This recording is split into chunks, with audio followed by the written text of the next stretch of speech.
Good evening, time 6 o'clock. We'll call the meeting to order. I'd just like to welcome a few of our guests in the audience today. We have the Van Leeuwen family, Cheryl, Dennis, and Connor, as well as Miss Nancy Cairns. So welcome. And Councillor McConnell is calling in or zooming in, so whatever works best.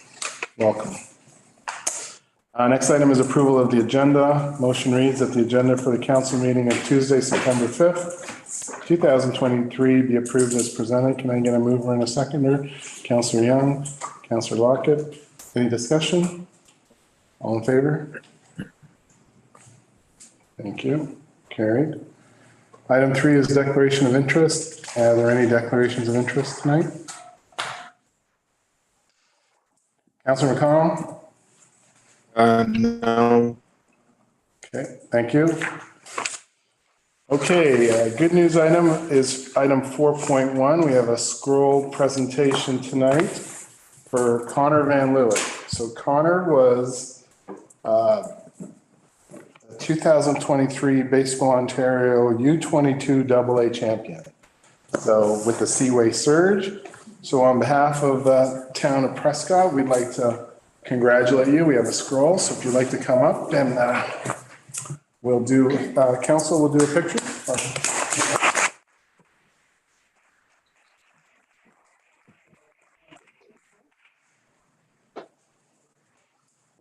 You know, that goes. Hang that up for sure. Come on over there. TV off the wall.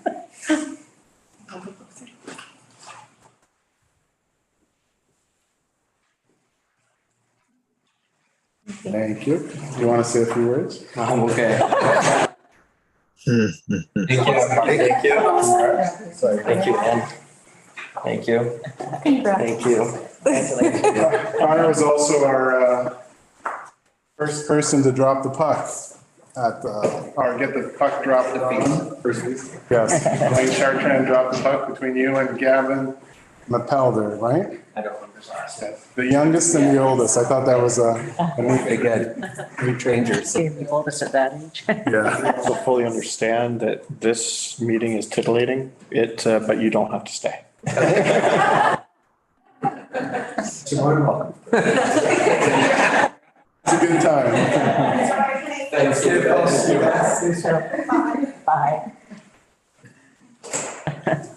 It's always good that you point that out. Yes, very welcome. Had somebody stick around once. So now we have our delegation from Nancy Cairns. The Women of Ontario Say No. So you have a video? I do, yes. Oh, there you go.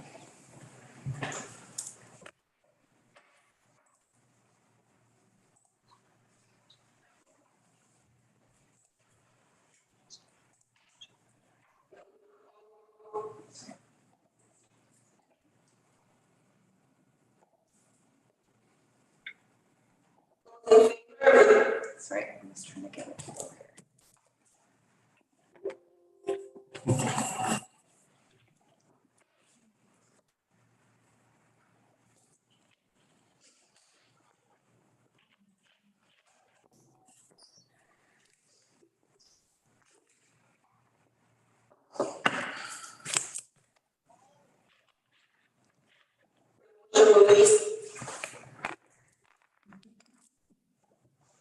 We won't count this as part of your 10 minutes. Don't worry.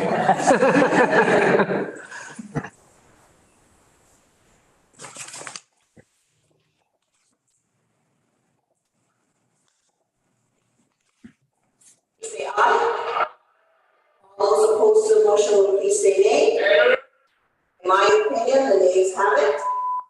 Good morning, everyone. It's great to be back here. My name is Stephen Blank, I'm a member of provincial parliament for Fort Lanes, and I'm joined this morning by Emily McIntosh and Farrah Roselle from the Women of Ontario Say No, and with Nancy O'Brien, one of the brave women from the city of Ottawa who first came forward to discuss the situation in Ottawa and help highlight how prolific this is, unfortunately, across Ontario, and all members of the government caucus.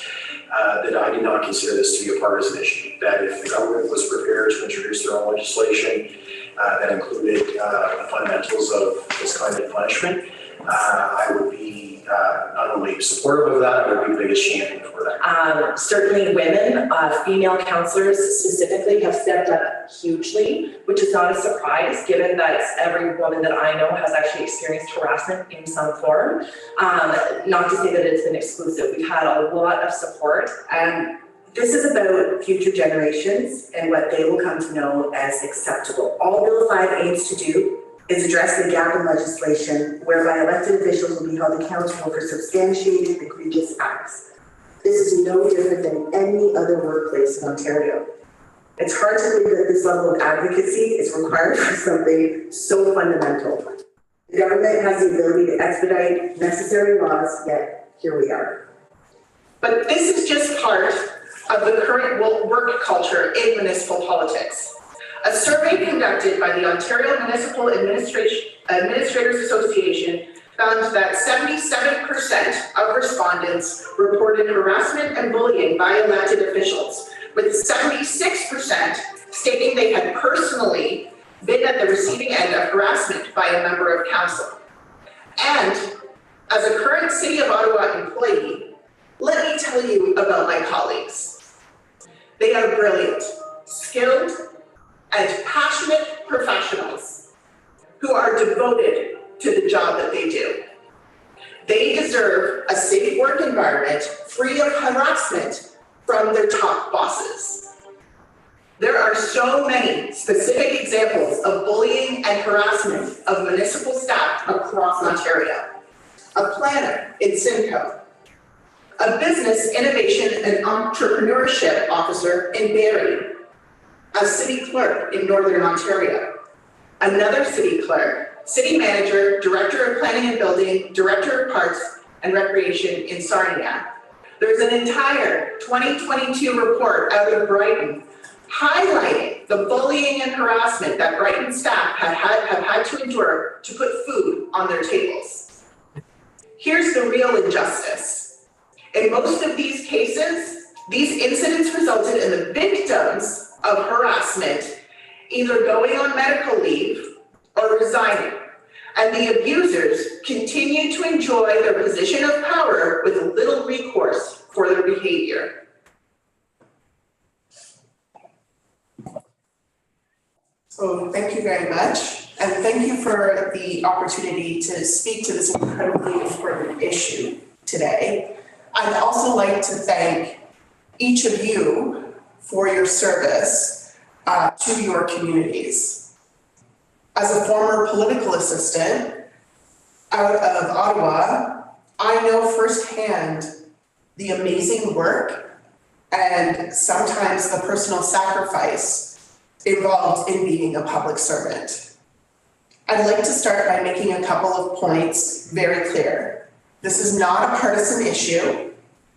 It is an accountability issue and a human rights issue.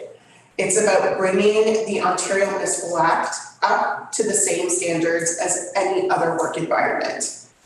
With the Private Members Bill 5's death at the second reading, which is what was shown at the very beginning of that video clip, we, the Women of Ontario Say No, pivot and ask the government to step up, which I will get into further on in this presentation. So, when I was experiencing the abuse, exploitation, and harassment in a municipal political office, I was terrified. Although I absolutely loved working with the community and doing meaningful work, under the surface, I felt trapped, helpless, and unsafe. I witnessed the toxicity happening behind the scenes, and I saw what happened to people that spoke out. They were labeled as difficult and promptly shown the door. I heard the horrible, career-ruining way that my former boss spoke about ex-employees, and I knew that if I didn't keep this influential public figure pacified, that could be me. The reason why I had to endure what I did is because he was untouchable and he knew it. The lack of accountability in the Ontario Municipal Act enables a culture of bullying, harassment, and abuse. This doesn't just affect political staff, it affects municipal staff, as outlined in the video. It affects the public's feelings of safety to engage with their elected representatives, as well as the trust in our political leaders. And it affects you, all of you here. In places like Ottawa, Mississauga, Kincardine, Oshawa, Sudbury, Richmond Hill, there have been news stories with reports of abuse between colleagues. And I am positive that there are many more. You deserve to work in a professional and safe environment. You take enough mudslinging from the public. You shouldn't be taking it from each other too. Next slide, please. The way the Ontario Municipal Act is written creates a separate realm where elected officials are immune to the real-world consequences of their behaviors. These changes are not meant to undermine the democratic process, but rather to bring elected representatives up to par with a very basic benchmark for how we treat each other in the political sphere. Workplace safety is foundational to overall workplace and greater community health. This legislative change will represent a critical fundamental shift towards a more respectful and responsible political environment, which is why we are asking you to join us in advocating for changes to the Ontario Municipal Act in line with what the Associations of Municipalities of Ontario asked for in spring of this year. Next slide, please. As you can see here, it's outlined, they've asked for updates to codes of conduct to account for workplace safety and harassment, create a flexible administrative penalty regime adapted to the local financial circumstances of the municipality, increase IC, Integrity Commissioner training to enhance consistency of investigations and recommendations across the province, allow municipalities to apply to a member of the judiciary to remove a sitting member if recommended through an Integrity Commissioner report, and prohibit a member so removed from sitting for election in the term of removal and the subsequent term of the office. Next slide, please. In closing, I hope you will join the over 180 other municipalities in Ontario who are endorsing these changes and urging our provincial government to take action by sending a letter to your local MPP, to Doug Ford, now Paul Calandra, who's the new Minister of Municipal Affairs, Charmaine Williams, and AMO supporting AMO's recommendations. Thank you for your time. Thank you. Does anyone have any questions for Ms. Campbell? You? I'm just wondering with the way it's going to be worded, is it just against women or is it women to men as well? Oh, it's any type of harassment or bullying in the workplace. Ms. Young? Thank you, Mayor Shankar. I'm curious to know why you think that it was defeated, why the division was so huge, because it was like 74 to 32. Do you have any thoughts on that? I really don't know. I think honestly partisanship was the reason why, because in the last term, Stephen Lay brought a private member's bill. It was Bill 10 at the time, and it was completely supported at the second reading, but then they were going into an election, right? So I'm not sure what happened that last term, which was only a year ago. They were completely in support of this. The government actually, they did their own consultation process. My understanding is they were going to be bringing their own legislation forward and just never did. So I don't know what's happening behind the scenes, but I think it had to do, unfortunately, with political posturing. Is my speculation and my personal opinion. Okay, thank you very much. We'll look at that probably at our next meeting, and we appreciate you coming today. Thank you so much for your time. I really appreciate it. Thank you. And I think I will also. Hoping that offers for me as well. Not exactly. Thanks very much. Thank you. Thank you.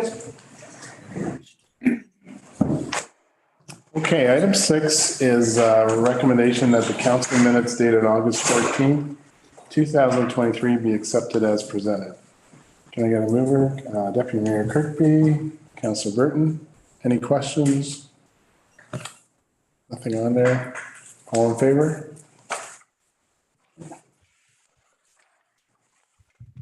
Can we see if he has his hand up? Yeah, how do we want to do that? Does Lee want to vote on everything? Does he want to let us know? Put his hand up, something? Can you actually see me? No. I didn't think so. How do you just assume that I'm voting in favor of unless I say otherwise? Would that make sense?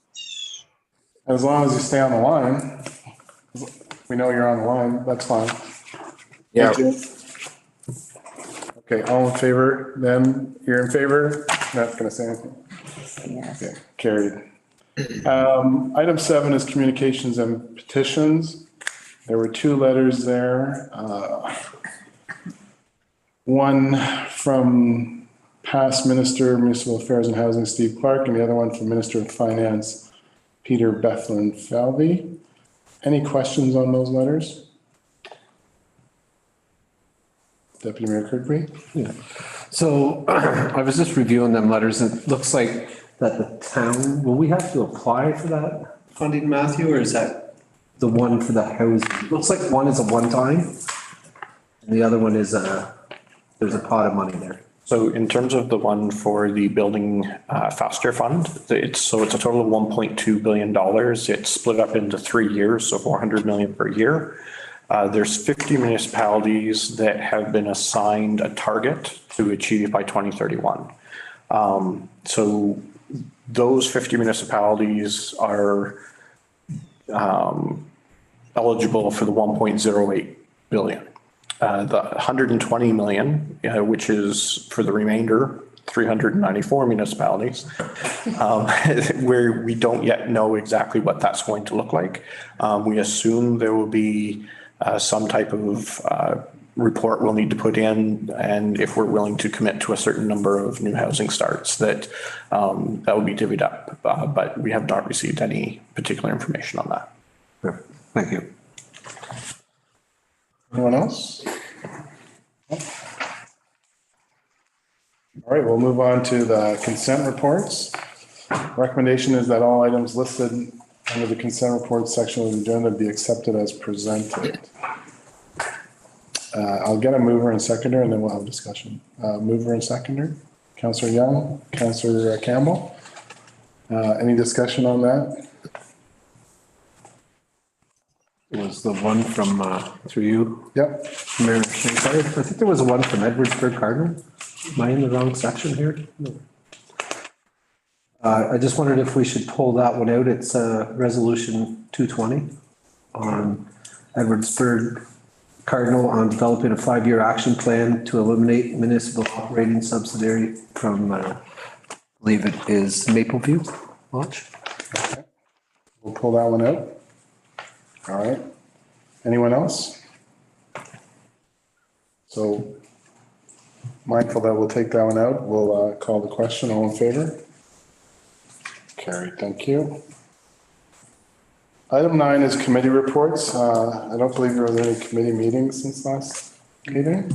So, Well, there's not a committee meeting, but I was in on a Zoom call through the Board of Health, and they were basically going over the funding that the Ministry of Health has put back on the table. And it's like a 3-year plan, so it's just good to know that it's in the works, I guess. And also that the health unit is immunizing kids and adults that don't have a primary care provider. They are doing it through the local office for immunizations for kids get now. like measles and stuff? Yeah. So they just wanted people to know that they are doing them. Okay, thank you. And what's their 3-year plan? The 3-year plan, not through the ministry, is several $1 million for, it Kind of boils down to looking at shared services. Thank you. Anyone else? Just Councilor Campbell. that fire is meeting tonight, same time. So I'll report on that. Sounds great. Okay, 10 is mayor comments. I just want to thank staff and the operations guys for the last 2 weeks, which have been, monumental events, I think, for this town. Like Stanley Cup coming to town, that's never happened before. And the opening of the arena, which, our last arena, I think, was built in 67, maybe, if that's right. Yeah. So, I mean, those are lifetime events that happened. And I don't think it could have gone any better than it did both days. And big kudos to the staff who worked diligently. And, and 2 days later now we have a council meeting. Yeah. We should take some time. And in further news, we're going to do groundbreaking for the hotel this month. So if you notice, they're going to start taking down some of the brush in that area. And so that's going ahead, which is great news for this town. So lots of good things. And hopefully the next month we can do groundbreaking for the water tower. So we got lots going on in this little town, but it's great to see. Okay, 11 is outside boards, committees, and commissions. I don't have anything for that unless someone has something. Councilor Young? I just wanted to mention, Upper Canada Folk Fest Oh, yes. was very successful. The talent was really great. And I just wanted to let everybody know that they did give a special thanks to the town for sponsoring. So they were really happy with that.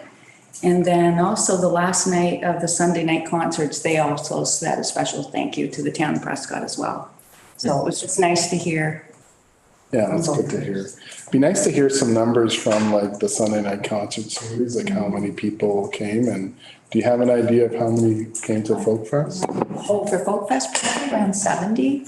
70? Yeah. Now, is that what they were expecting, or were they expecting I think more? they're always hoping for more, but the day was great. Like I said, the talent was unreal. I would not have expected that if I hadn't been part of the group to go, but I'm glad I went and it was really good. Great. Thank you, Councilor Young. Anyone else? Okay, we're going to start heading into some of our staff reports. Our first one is staff report 59-2023, promenade extension request. Recommendation reads that council approve the extended closure of Edward Street from King Street to Water Street, Friday to Sunday through to Thanksgiving weekend for the purposes of the downtown River Walk promenade activation. Can I get a mover and seconder? Councillor Burton and Deputy Mayor Kirkby. That's great. And then Dana, you got the floor. Thank you, Mayor Shankar, through you to council. So we've had a very successful promenade season. It's been operating every weekend starting on the May 2-4 weekend.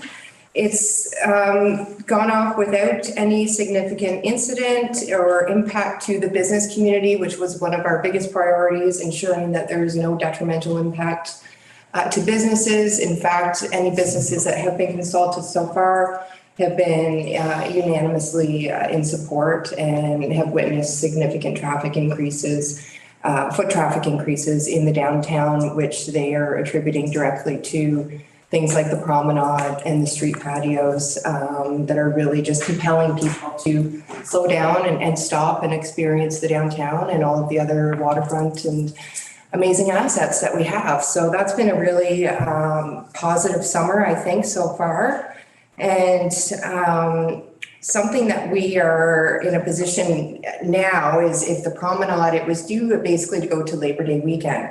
Our farmers market carries on until Thanksgiving. The promenade has become the new site of the farmers market every Saturday. And in consulting a lot of our farmers market vendors, they were quite disappointed to hear about the potential location. They feel the promenade location is much more viable for being an attraction to customers. In fact, we've been able to attract a lot of new vendors to the market that we've never previously had at the former location. And those vendors especially are expressing some hesitancy when it comes to shifting back to the clock tower. And it definitely presents an inconvenience for people that are trying to access that parking lot. You know, there's a multitude of reasons why. Poor visibility, as much as it is right there on King Street, it does have some significant visibility issues. So that's one of the main reasons why we brought this recommendation forward, and really just to continue to offer this appealing space that I spoke to earlier that's really creating those physical connections between the downtown, the waterfront, you know, pulling people up from the marina and the Riverwalk Trail, pulling people off the highway as they're driving by and seeing that, either coming down Edward or across on Highway 2. It's an activation that really, you know, it gives a sense that there's something happening in the community. Regardless of whether it's fully populated, when people happen to drive by, it's still something that compels people to stop. And I think because of that, it's something that we'd really like to see extended to the Thanksgiving weekend. And, you know, with the seasonal weather that we're getting, I would anticipate it'll probably still continue to be nice right up until Thanksgiving. And then we'd also like to align it with the last weekend of the pop-ups. We have multiple vendors who plan to keep their pop-ups open right through until Thanksgiving weekend. And we have a couple new short-term vendors that have been attracted. And it would also follow the marina season closure if we extended it to Thanksgiving. So again, aligning with the marina and the boaters that we're able to bring up into that space as well. So those are really the main reasons why we're recommending the extension. And we definitely plan to consult the business community and the public again in the form of a survey this fall, just to get a sense of how it works and whether there's any significant changes recommended or possibly expansion down the road. That's it. Thank you. Thank you, Dana. Any questions for Dana? Councilor Burton? Thank you. Thank you for your report too, Dana. I mean, just shows that we have a lot going on, not only with the grand openings and events that we've had, but the farmers market in my first term, you know, wasn't as big as it is now. And attracting new vendors is amazing. Absolutely amazing. I'm totally in support of keeping it open and in the spot that it is for the visibility. Yeah, thank you. No, thank you. Deputy Mayor Kirkby? Through you, Mayor Schenker. Dana, have you guys thought about maybe just for this last part of the season, moving it to the actual pop-up location just to test that market, or to see, is there concerns there because it's soil, like if it's wet or something, or? Well, it really doesn't necessarily fit with that space. A promenade itself is really meant to be on a street. That's right. The purpose of the promenade is to create that pedestrian almost mall within your street network. Right. So, you know, we could certainly, if it's something that we feel is detrimental, we could look at, you know, something else, maybe providing more seating at the pop-ups, because we already have very similar seating at the pop-ups that's at the promenade. So I'm not sure I would really see the benefit, and I think that really takes away from what the intent of the promenade is. Right. I guess I was just looking at it from a farmer's market's point of view versus the promenade per se. You know, instead of moving to the clock tower, maybe the farmer's market moving to where the pop-ups are. And just, I guess, opening that street back up for the time being, but.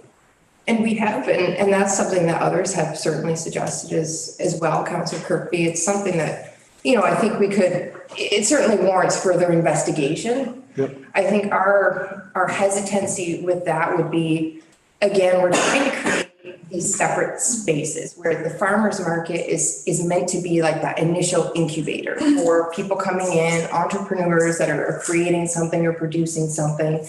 And if they find success at the farmers market, ideally, we can then transition them into the pop-ups, which provides a little bit more of a permanent, but not completely permanent space where they can continue to test those waters, be open for up to 7 days a week if they should so choose. And then ideally, if that's successful, we can eventually transition that entrepreneur into a full-on brick and mortar space in the downtown or the uptown business districts. So that's, I think, really why we're trying to keep those separate too, so that we're not we're not taking away from the offering of the pop-ups itself. And we wouldn't want to create that space where vendors start to question the viability of, well, why don't I just go to a tent versus a pop-up? And it kind of takes away from that lure and the visibility of the space if it becomes a tent market versus that pop-up development that in itself is a huge appeal. Right. Whether they're open or not, they bring people off of the highway just out of curiosity and delight. I mean, the tent's there for 1 day versus the pop-up that's there for 7 and open for 4, right? Mm-hmm. And that's the advantage of being in the pop-up to the tent. Okay, yeah, no, that's fine. I mean, I'm in support of leaving the promenade open. I just wondered if that was something that was discussed or thought about. It's certainly something that I think warrants further consideration. Absolutely. Perfect, thank you. So, thank you, Mayor Shankar.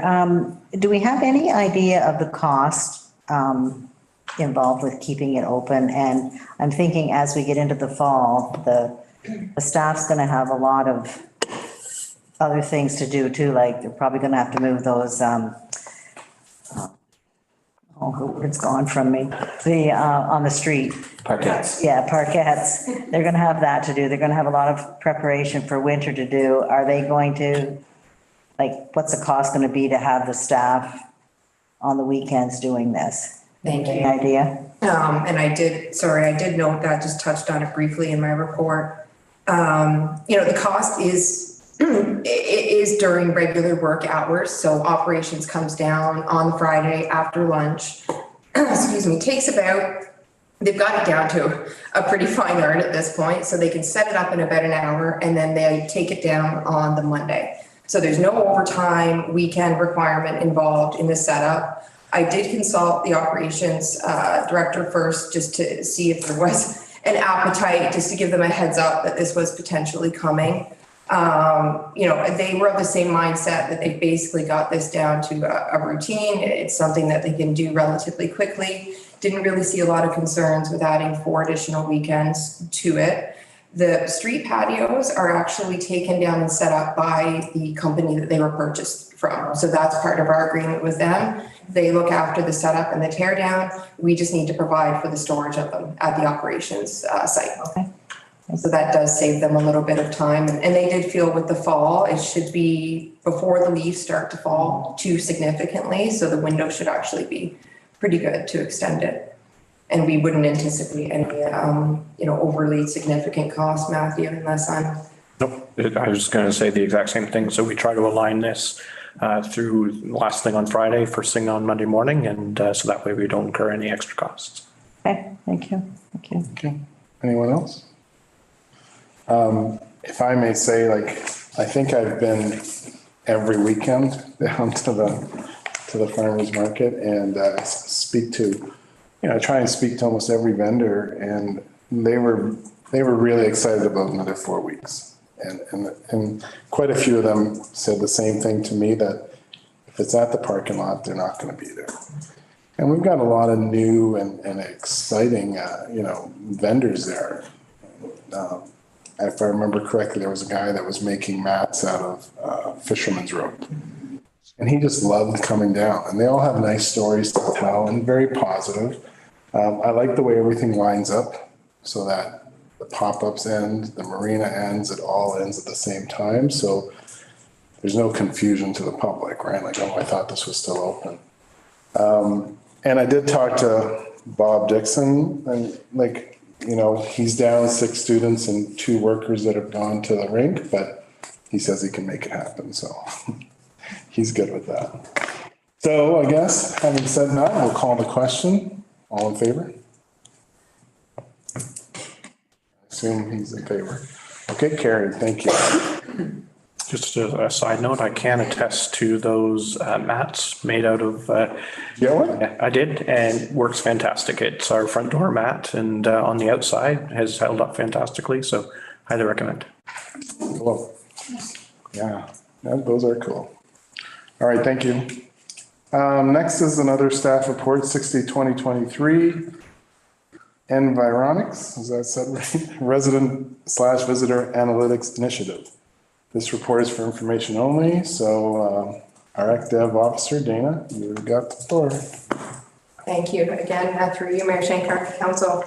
So this is a very exciting initiative that has come across our plates. So for a long time, many years, it's been an ongoing limitation, especially for municipalities in rural, smaller communities where data access just is not there. And we have to rely on broader regional data and try and infer what we can to get a sense of what's happening in our communities, who's visiting our communities, where people are spending money, and what insights that we can infer to benefit our business community and strategic planning and marketing decisions. It's something that's very limited. And recently there's been some new services that have come out, software programs that are now able to tap into this data through a number of different sources that they're able to basically compile together into a module that is now queryable and can provide very unique data right down to essentially a 1 foot square area up to 500,000 square feet radius. So it's really the type of data that we can infer through this software licensing. And it's basically some of the key uses that we can, I've identified here, are identifying visitor trends to specific areas and sites, including optimal times, demographics, key interests, types of expenditures, informing targeted visitor and investment attraction marketing, aiding organizations and internal departments with strategic planning, business opportunity analysis, identifying what types of businesses might be best suited for the community that we can then in turn try to attract through marketing and direct engagement. Enabling a more accurate depiction of demographics to potential new businesses and developers. That's one of the top questions that I get from potential investors is that local data, and it's extremely hard for us to provide right now. And then, providing existing businesses and tourism operations with this data. This is one of the parts that I'm most excited about, is the data sharing that we can then engage in with our tourism attractions and businesses. So we can give businesses a sense of, for example, what times of day and what day of the week are customers coming to town? When are they shopping? And when might make more sense to align your business hours to? What type of, spending habits do those consumers have? So you can get a sense of maybe what type of products they're looking for, what type of maybe menu items you should look at having in your restaurant, different offerings. And then same with attractions, providing them with very specific data on who's visiting their destinations, what their education and income backgrounds are, their interests, and then how they can use that data to effectively develop marketing strategies. And that's really where I would like to use a lot of that data for as well, is for marketing, community marketing, for investment attraction and visitor attraction. Again, it's such an expensive undertaking that you can't afford to waste a single marketing dollar on any type of advertisement, and knowing, where best to target those dollars, what mediums, what channels are going to really reach the customer that's already coming and has expressed interest in coming to your community is, going to be a huge benefit and be a huge cost saving initiative. For internal departments, this data can be used to infer information on traffic patterns. If we're looking at doing, say, a street crossing, we could look at traffic patterns and get a sense of, when people are coming through, when those highest uses are. Our parks, our splash pad, our new recreation complex, the arena. It can be used to identify who's coming to the arena, where they reside, where they're going after, again, what their income, spending habits are. All of this data it's limitless really, and can be used by across multiple departments. So with that being said, it is a relatively expensive service. So we received an opportunity in discussion with the company Environics, the provider. They've offered us an initial promotional price, which would be a 6-month 50 query trial basis license for the sum of $14,000. We then approached the BIA to see if there was interest in partnering with the town on this project, of which there was. So they've agreed to contribute $2,000. And the timing worked out really well. The Grenville CFDC released a new Community Futures Initiative funding program, which we applied to and was subsequently approved in the amount of $3,000. So that essentially brings us down to a $9,000 contribution for the town. And we've received, as I said, funding through the BIA and the Community Futures. So what we're looking for tonight is essentially council approval of the funding that's been offered by the CFDC to move forward with that so that we can offset the municipal cost for the project. And if I can, Matthew, without putting you on the spot too much, maybe you can provide some insight into how we're covering the 9,000. So this year, each year we go through a review of our various software licenses. And this year we did a thorough review of our financial software. And through that review, we were able to reduce the cost by $6,000 per year, and which then it aligned well with this project to be able to reallocate it just for this year, and then take the savings in future years. So that only leaves $3,000 left for the active budget to be able to cover, which was part of the 2023 operational budget, which was approved by council. So really there is no additional cost to the bottom line. We were able to find various sources of funding, being able to reallocate from savings elsewhere, and then being able to support from the budget itself. So from a financial perspective, it didn't add to the bottom line or require any additional funds. Thank you. And I think that covers the report. Happy to answer any questions. I know it can be a little bit convoluted. Okay, questions? Couple, but. Start over here. Thank you, Mayor Shankar. So Dana, have we spoken to anyone that has already used this and what the results have been? And the second part of the question is this something we will have to do more than 1 year to get some sort of a bench line? No, well, I'll answer your second question first. So initially that was the offer, is that it did require a commitment for future years. And we didn't feel that it really defeated the purpose of a trial license. Is we wanted to use that for 6 months to familiarize ourselves. If we feel that it is a good program and we're getting some value for that investment, at that point we would look at committing. So no future commitment required. There can be a one-shot deal. And for the first, yes. So I attended a couple of webinars that were provided by the Economic Developers Association of Canada. They've partnered with Environics on a few different offerings to municipalities on a much lower scale. You don't get the full suite that we've received with this license, but it provided a lot of insight into that program. And there were a lot of municipal representatives that provided testimonials and spoke during the webinar of all different sizes. And I think that was very encouraging too, because in their marketing materials, Environics, tends to focus on pushing the big clients, right? The Coca-Colas, the Apples, they work with a broad range of clients, everything from multinational corporations right down to, say, small rural municipalities and counties. And ideally, what we would really like to do with this, because there's also some data sharing that we're planned to offer to our neighboring townships. As part of the Tri-Council partnership, we were thinking this would also be a great opportunity for us to kind of test that program and get some valuable data and insights that we can then share with partners to see if maybe there's an interest down the road in doing a cross-municipal partnership, if those partners felt that there would be some benefit in that, again, to reduce that commitment that the municipality has to make.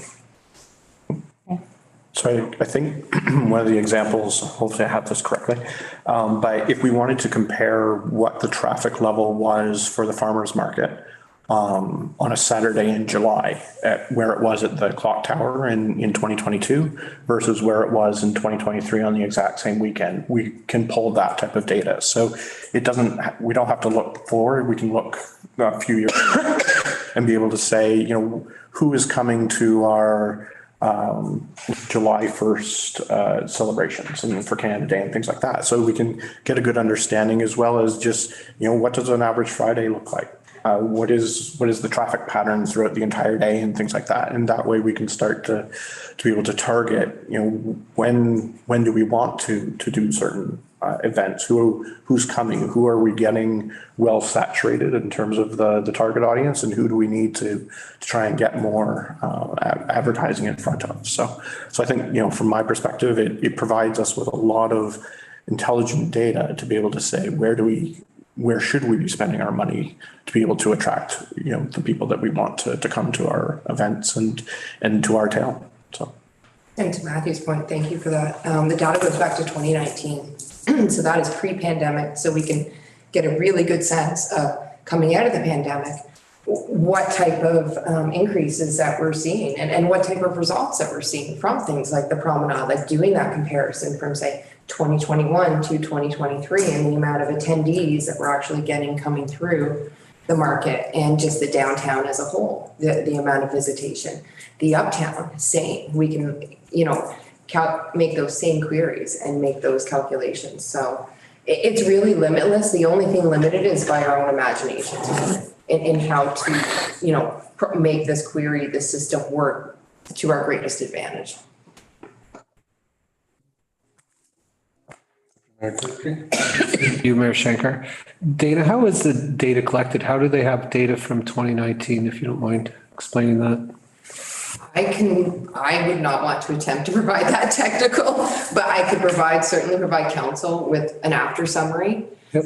It's a number of different data sources that they use, everything from Stats Canada to, and of course I can't remember 3 or 4 of the others that they use, but they are able to go back historically. And essentially what they're using is what's called ping data from cell phones. Right. It's all based on cell phones and cell phone towers, and the movement that happens between each unique ISP that a phone has and how it moves through, you know, different regions, areas. So that's why they're able to go back to 2019, because they've been able to tap into that data since that point. It's essentially what you're seeing every day in the way that we live. And when you see an ad targeted at you for something that you feel like you just thought of, you know, we aren't going to use it for those purposes, but it's essentially that same technology that's being utilized. So it's based off the pings of people's phones, and then the assumption that they're in that location of between towers. Or for instance, I can pick up an Augsburg tower from downtown Prescott. Would that mean, in theory, that in Augsburg, if they were using this data, that I would be considered a consumer there? And I don't mean to play it like that, but when I thought about this, I thought it was like, prior to you saying 2019, I thought it was like real-time data. We were going to have almost like a geo fence. So when people came through with their cell phones on, right, it was almost, you were tracking that. That is exactly what we're doing for the real-time data. We can do real-time for today if we want, and that's showing you it's exactly as you described. And so the geo fence, would that be one big fence for Prescott, or would that be broken down into several locations? So i.e. the beach, like, I guess that's the data I'm looking for. Is it pinpoint accuracy that, you know what, we have 150 people at the beach, yep, and we have 150 down, you know, let's say at the park up on the Sarah Spencer Park. You know what I mean? It's not one just blanket.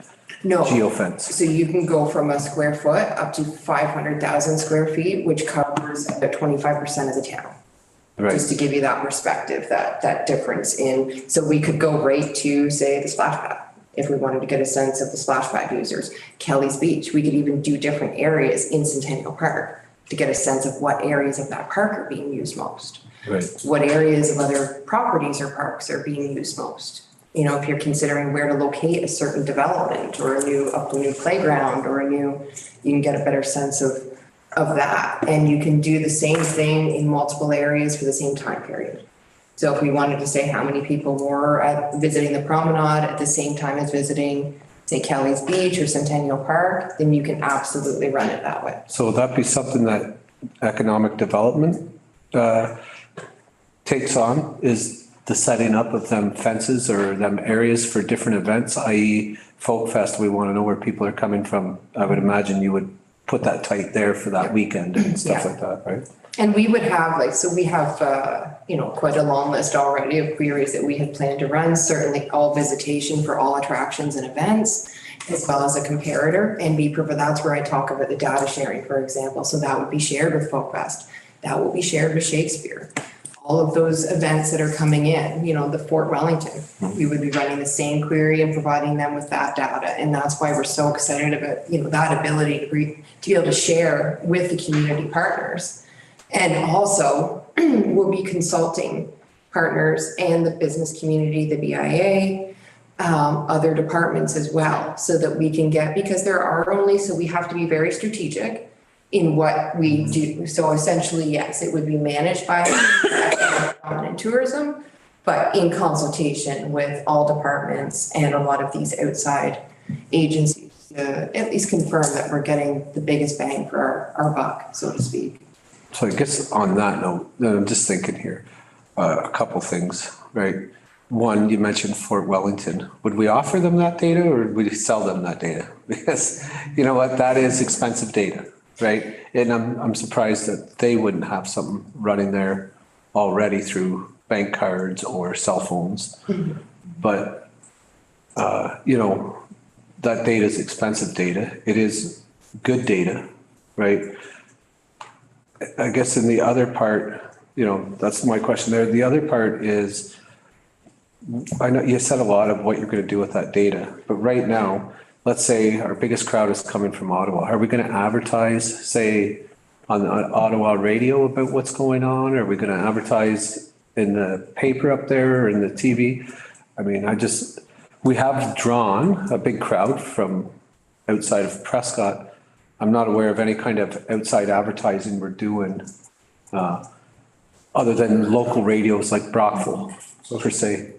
Yeah, social media, right? But are we targeting specific cities, and is that the plan with some of this stuff? That's exactly the plan, yeah, is so that we've got some data to get a better sense of where the key visitors are coming from, so we can start targeting those specific areas with a combination. So it would ideally be, digital marketing is going to be the most cost-effective ad placement.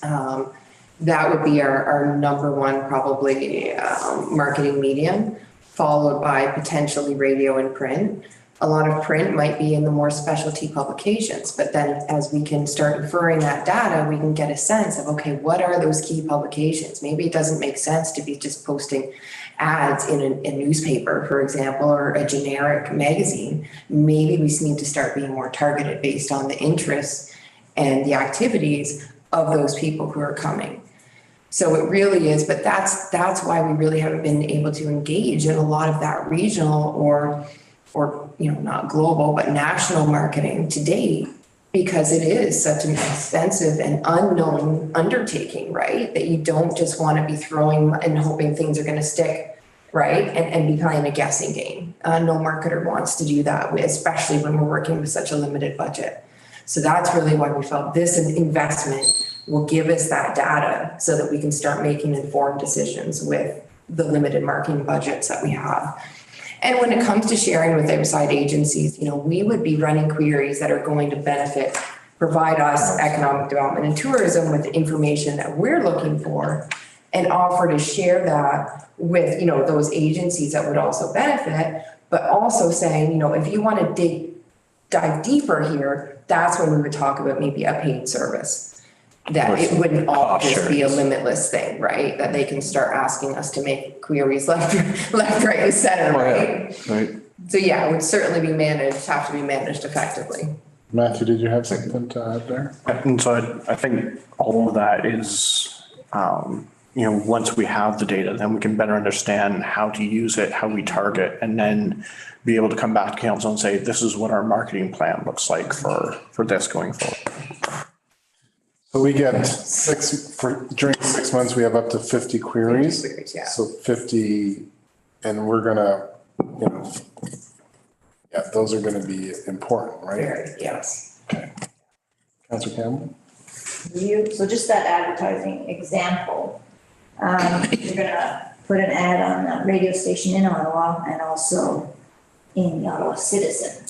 So when people come here, are they asked, where did you hear about this? Or you're just gonna count that they came from Ottawa? No, so we're also developing a visitor survey that will be rolled out in 2024 so that we can start encouraging people to provide that data through surveys. It would be an incentive-based survey to provide, hopefully incentivize people to complete it.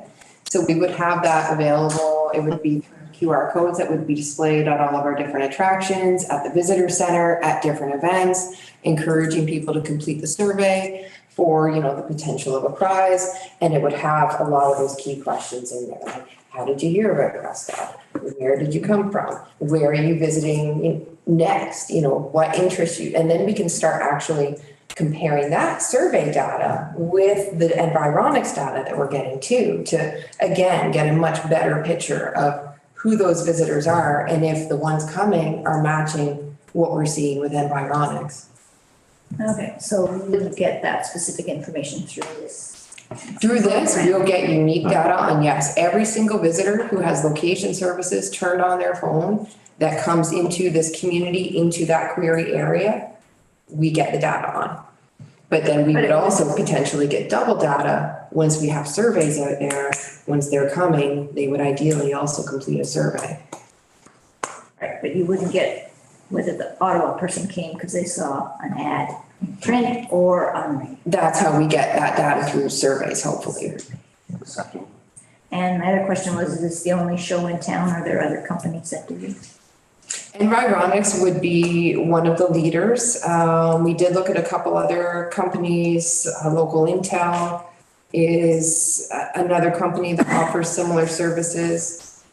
And there was really no one that compared with Environics in the level of data that they were actually able to provide. What price? Price was very different because it was just a completely different offering. There really was no comparable Environics equivalent out there. Councillor Young? Thank you, Mayor Shankar. Dana, I think too, and correct me if I'm wrong, that $14,000 also includes training for the staff. Absolutely. So that way we're sure that we're going to get the best bang for our buck because they'll know actually how to use it and develop its potential. And so I think that's a really important piece. And the other important piece, I was at the BIA meeting and the BIA board was very excited about the opportunity. So I think the partnership with them too is really important to highlight as well. Thank you. Yeah, it's within our budget, right? So that's good. Okay, last one? Very good. Yeah, sorry, were you looking at? No. Okay, yeah, sorry. So I guess my only final statement would be, and I know that you've already said that, the data will be collected from the north end businesses down to the BIA businesses, right? I think that's important to keep in mind because although the BIA gave $2,000, in my opinion, the town has given $9,000, right? Which is, so that data needs to be focused on a broader spectrum. Absolutely. And by no means does that contribution narrow that to the BIA district. The Uptown Business District is a significant target for us. It's something that we've never really been able to generate a lot of insight into, and having that insight for both areas is critical because we also want to see the movement that's happening between these two areas. You know, who's coming off the lawn and actually venturing into the downtown, vice versa, who's coming in Highway 2 and venturing uptown? And that is a critical piece to, again, our marketing, you know, when we're looking at maybe signage down the road and getting a sense of what those travel patterns are of people coming into the community. And then, of course, with the new developments that we have, the new hotel going in, the arena, those are all critical drivers for visitation and traffic, and they all go hand in hand. A question, Dana, when would this start? So this would start September. If council is prepared to endorse the funding through the CFDC, we can start running queries as early as September. Right, and we can go back, right? So I'm like Absolutely, thinking, yeah. like real-time data in September, it's only open for 4 more weeks, like, for example, the promenade and the pop-ups. But we can go back in time. Yeah, we can get a picture for the entire summer, right from the opening date to when they close, Thanksgiving weekend. Okay. All right. Any other questions? Councilor Brennan? Thank you. I would like to make a motion and supporting this. It's a recommendation. It's just a recommendation, so. Can we? Do you need a motion? We need a motion for council to ratify accept the funding. I need to provide something to the CFDC. You have a bylaw that will be coming up. That's coming Or up. bylaw, okay. 21. Excuse me, Mayor Shankar. Yes. Thank you. My question is along the lines of your last one about timeline. As I understand this, as I've been listening to it, real-time data is for as well. And I know we've done things in this councils where we've taken real-time data and we're taking it in a winter. It's not the best time to take it. And it seems to me if we're looking at something with real-time data, we should be doing it when the real-time data is the most important, which is when we're the busiest, which is basically the end of April through the end of October, not October.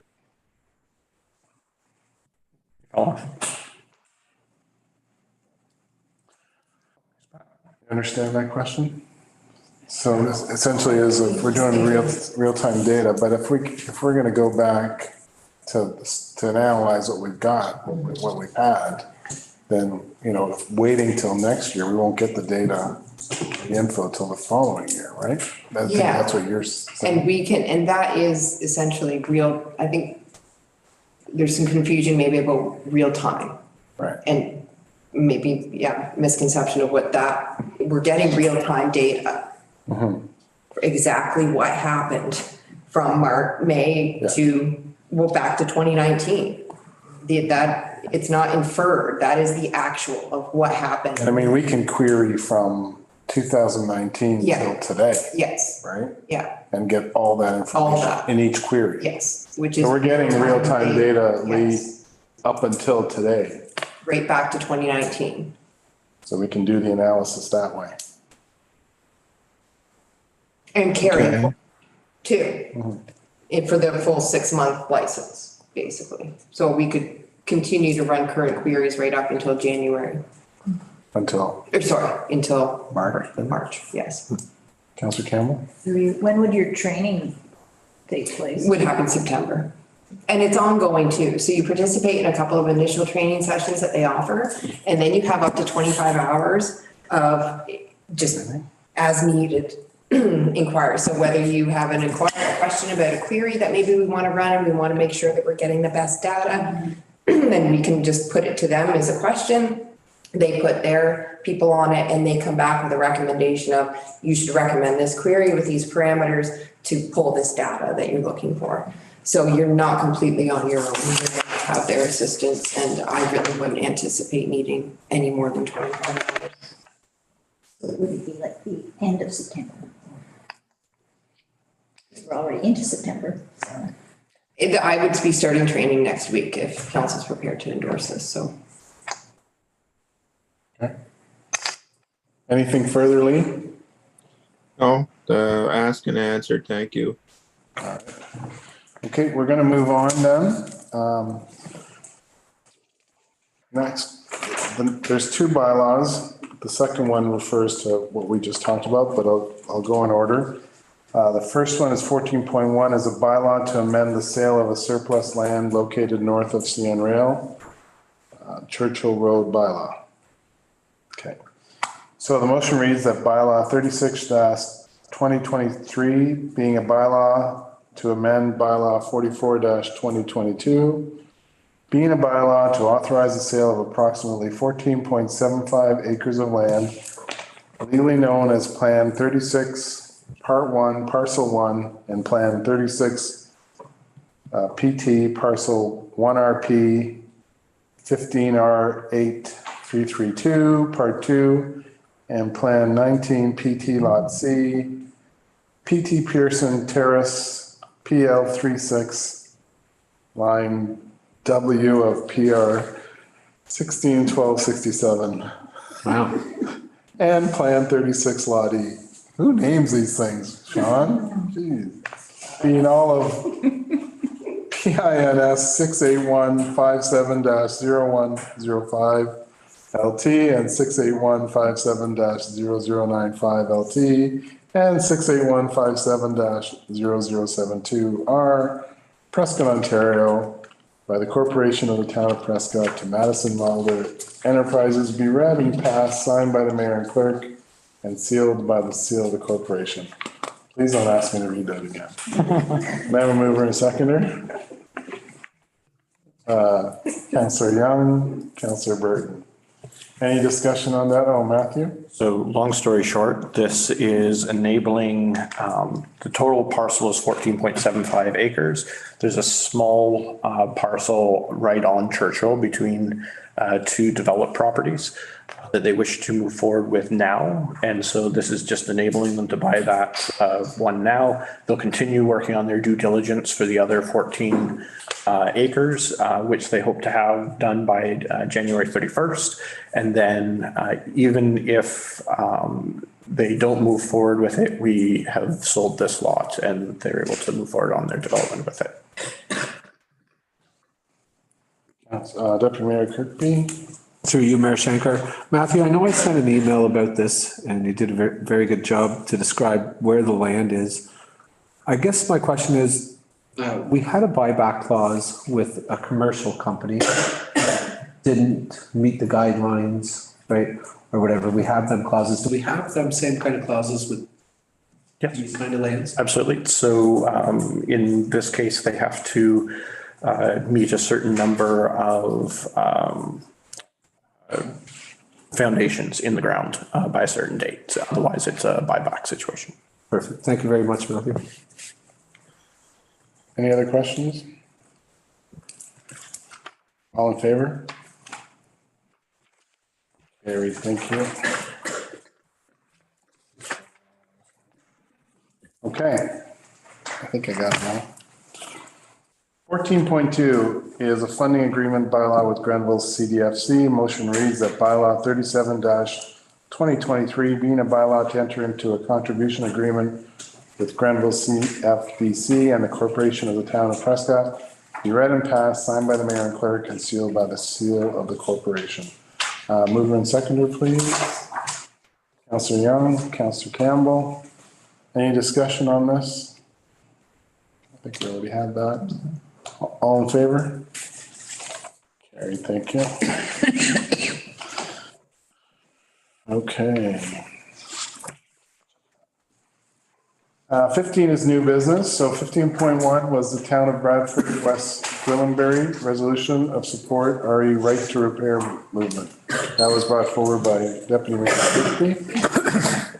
Thank you, Mayor Shankar, through you. So I had this one pulled probably about 2 months ago, and it talks to the right to repair. So the right to repair, for anybody that doesn't understand or know what that means, is when you buy a piece of equipment, sometimes the original manufacturer will not allow that equipment to be serviced by outside contractors, or the parts that are made for the machineries or the equipments or computers or whatever they are can only be purchased through them.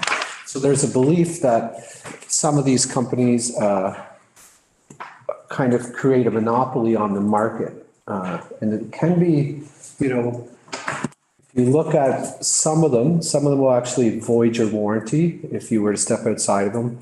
And other ones just make it so unattainable for a private contractor to purchase that part.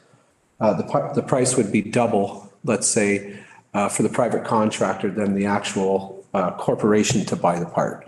Because in theory, what they're doing is keeping the competition out. I took some time because at the start, I'll be honest, at the start, I really liked this one, the right to repair. And by the way, it's in 18 states in the US. It's being explored in, I think it's 4 provinces in Canada and the European Union. Some of the big concerns about this is, will some of these manufacturers pull their product out of the province of Ontario if this right to repair was to go through? Some might. Some may restrict the sale of their product in the province of Ontario, and some may just look at it as a way of moving on. There is a restriction. So what would happen if this was to go through is that these original manufacturers, OMEs, would be able to sell their product to independent companies or private contractors.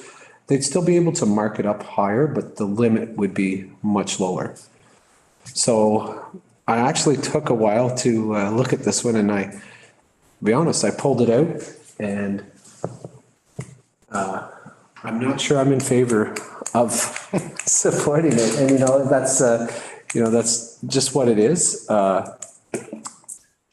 the right to repair is if you break your phone, let's say you have an Apple phone, currently you take it to Apple, right, to get it fixed, unless it's just your screen. There's 1,000 of them shops, but anything inside of that needs to be fixed goes to Apple. And what this right to repair in theory would do is potentially let it be fixed local. The other big one is the reduction of e-waste. So they say there's about 75,000 tons, close to it, of e-waste a year. The right to repair would eliminate a big chunk of that. And it would also keep equipment being used longer than it currently is today. So with that being said, I would just put it to council to see if there's support amongst the right to repair, or if not. So are you in favor of it, or? I would say that I'm probably not at this point, because there's too many wild cards out there, to be honest. And I think more needs to be discussed in the global market before it comes here. So would you like to? I'd withdraw. Withdraw your resolution? I would. Is that how we do things? So through you, Mayor Shankar, under new business, this is the topic for discussion. If someone had wanted to move a motion of support, I had something drafted, but if that's not the will of council, just the discussion is perfectly fine. Thank you. Does anyone want to move the motion forward? Well, if we were confused before, we're first now. I apologize. But, I just feel like there's more to be. I agree with that, yeah. There's more at a higher level to be hammered out before it comes here. Good. We're not just rubber stamping something. No, I appreciate that. So we'll move forward to the next one. What about the next one? Yeah, we're still in support of this one. Okay. So the next one, and I'll just call it up here. I have it drafted out. Again, I have some computer issues, so I've been writing it, but I've been also trying to use my computer to capture the notes. So this is Time for Change, Municipal Freedom, Freedom of Information. And so the one thing that I'll note is the act is 30 years old. Okay, so we know we had some bylaws that were older than that, but pretty much anything that is 30 years old probably deserves, when it's in legislation, a look through.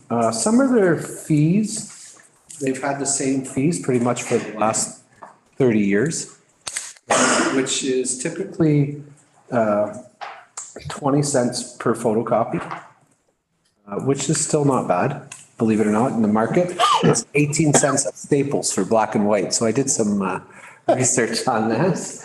But it's also staff time, right? So currently staff can only charge $7.50 per 15 minutes of preparation of documents, and that hasn't changed since 1990.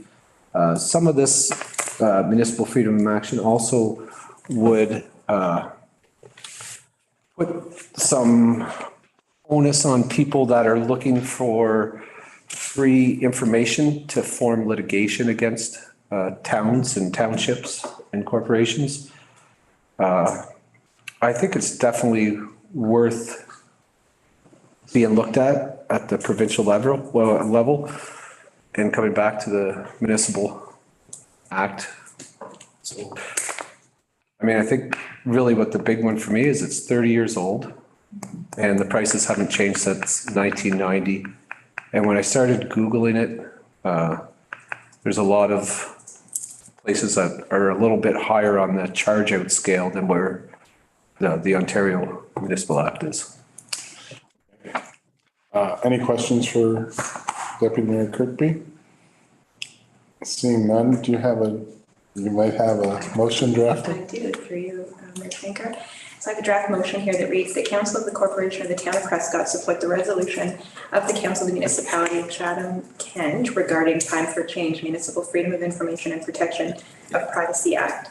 And a copy of this resolution be circulated to MP Michael Barrett, MPP Steve Clark, the Information and Privacy Commissioner of Ontario, the Association of Municipalities of Ontario, AMO, the AMCTO Legislative and Policy Advisory Committee, and all municipalities in Leeds and Grenville for their support. Would you like to move that? Yes, please. Seconder, Councillor Burton. All in favor? Carried. Thank you. Thank you, Deputy Mayor Kirkby. No notices of motions tonight. We do have a mayor's proclamation. So from September 18th to 24, 2023, it's Rail Safety Week. I think this is a good one to bring forward for us. Whereas Rail Safety Week is to be held across Canada from September 18th to 24 in 2023, and whereas 232 railway crossings and trespassing incidents occurred in Canada in 2022, resulting in 66 avoidable fatalities and 43 avoidable serious injuries. And whereas educating and informing the public about rail safety, reminding the public that railway rights of ways are private property, enhancing public awareness of the dangers associated with highway rail crossings, ensuring pedestrians and motorists are looking and listening while near railways, and obeying established traffic laws. Reduce the number of avoidable fatalities and injuries caused by incidents involving trains and citizens. And whereas Operation Lifesaver is a public/private partnership whose aim is to work with the public, rail industry, governments, police services, media, and others to raise rail safety awareness. And whereas CN has requested that the Council of the Town of Prescott support its ongoing efforts to raise awareness, save lives, and prevent injuries in the Town of Prescott. Therefore, be it resolved that the Corporation of the Town of Prescott does hereby recognize and support Rail Safety Week being held September 18th to 24th, 2023. Date of this day, September 2023. Thank you. Okay, and there's no media on the line. So item 19 is closed session. I have a motion that reads that council move into closed session at 7:20 p.m. to discuss matters pertaining to 19.1 is approval of closed session minutes from August 14th. And 19.2 is a purchase and sale matter under section 239(2)(c) of the Municipal Act, a proposed or pending acquisition or disposition of land by the municipality or local board, and that the CAO, treasurer, clerk, economic development officer, deputy clerk remain in the room. Can I have a mover and seconder? Councillor Lockett, Councillor Campbell, all in favor? Carried.